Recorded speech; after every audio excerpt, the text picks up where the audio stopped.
নমস্কার বন্ধুরা, সুচিত্রাস ব্লগ থেকে তোমাদেরকে জানাই স্বাগত। আজকে নতুন আরেকটি ভিডিও নিয়ে চলে এলাম। ভিডিওটা আজ 3 দিন আগের করা, তোমাদের সাথে শেয়ার করতে পারিনি। তো আমাদের ছোটো বুড়ি চলে গেছে, দেখো খেলনাপাতিগুলো দিয়ে খেলেছে, ছড়িয়ে ছিটিয়ে আছে। তো এগুলো আমি এখন গুছিয়ে নিচ্ছি, ওরা বাড়িতে চলে গেছে।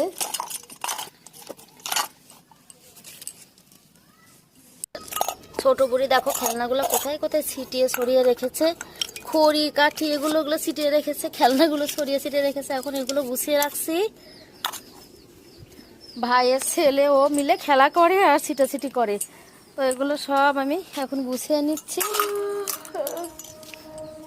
বেলনা চাকতিটা এখানে রেখেছে। বাচ্চা কাচ্চাদের এগুলোই খেলা, ওরা তো স্থির হয়ে বসে খেলতে চায় না, শুধু ছড়ানো ছিটানো। তো এখন আমি চুলাটা লেপে নেব, এগুলো মেজে ঘষে রেখে দেব। চুলাটা আমি এভাবে পরিষ্কার করে, এই চুলাতে ওকে আমি রান্নাও করে দিই, কিন্তু এবার চুলাতে ওকে রান্না করে দিতে পারিনি, কারণ ছাদে বেশ কয়েকদিন রান্না বান্না করা হয়েছে, আমরা আনন্দ করেছি জন্য। আর অত আমাকে আবদার করেনি, যত আবদারগুলো আমার কাছে করে এটা ওটা আমি করে দিই। এই চুলাটাও এখন আমি একটু লেপে রেখে দেব, ও সামনের বার এসে আবার খেলা করবে। ওরা 1 বছর পর পর আসে, তো আজকে ভালো লাগছে না, বাড়িটা যেন ফাঁকা ফাঁকা লাগছে।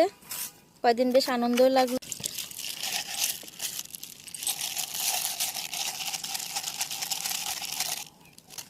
ছোটবেলা আমরাও কত খেলা করেছি, এগুলো দেখলে আসলে আমার ছোটবেলায় এই খেলনাপাতি খেলার খুব নেশা ছিল এবং পুতুল খেলার খুব নেশা ছিল।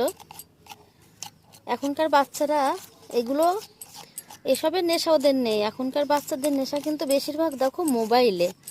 এখনকার বাচ্চারা কিন্তু পারতপক্ষে এগুলোতে খেলা কমই করে। ওদের খেলনার জিনিসই হচ্ছে, সঙ্গের জিনিস, আনন্দের জিনিসই হচ্ছে, সময় কাটানোর জিনিসই হচ্ছে মোবাইল। এই ডিজিটাল যুগে বাচ্চারা মোবাইল ছাড়া কিছুই বোঝে না। মোবাইল ছাড়া খাবে না, মোবাইল ছাড়া ঘুমাবে না।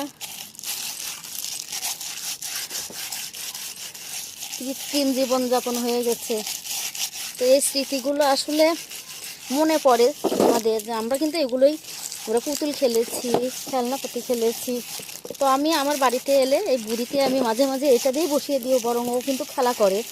মোবাইলের নেশাও আছে, কিন্তু তবুও এই খেলনাপাতিগুলো নিয়ে আমার বাড়িতে এলেই ও খেলা করে। আর আমি এভাবেই সব সাজিয়ে গুছিয়ে মুছে রেখে দিও, এলেই আমার এই খেলনাপাতিগুলো বের করবে। তো বেশ ভালোই আনন্দও হয় ওরা এলে। আমার বাবার বাড়িতে ওরা কদিন থেকে তারপর আমার বাড়িতে এসে থাকে, সে কদিন আমারও বেশ ভালো লাগে। আর ওর আবদারগুলো তো আমার কাছেই বেশি, মাসি এটা করে দাও, ওটা করে দাও।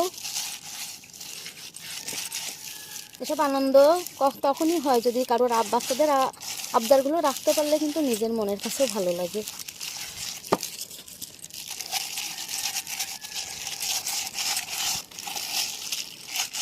আবার 1 বছরের অপেক্ষা, 1 বছর পর ওরা আসবে। এখন মোবাইলের যুগে শুধু মোবাইলে দেখা আর কথা, সরাসরি সাক্ষাৎ সামনাসামনি আসতে অপেক্ষার প্রহর গুনতে হয়। তো চুলাটা মোটামুটি আমার লেপা হয়ে গিয়েছে, একটু শুকালে তুলে রাখবো। এবার খেলনাপাতিগুলো একটু ভিজিয়ে রাখি, পরে মেজে নেব। তো বন্ধুরা, ভিডিওটা তোমাদের কেমন লেগেছে অবশ্যই ভালোবেসে পাশে থেকে জানিও।